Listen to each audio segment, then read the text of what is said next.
Hi, this is another latch reversal video. The gearbox in question today is the Mila Coldseal gearbox.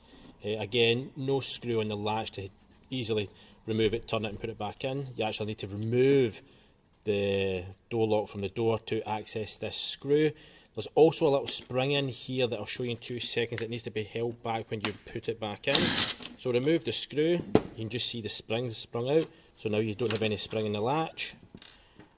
Reverse your latch, put it back in, but push this little spring back in. As you see, if you miss it, it doesn't catch. That's it caught now.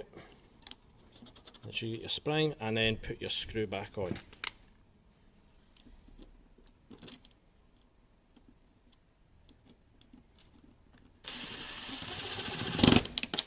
And that's your latch reversed on the Mila gearbox.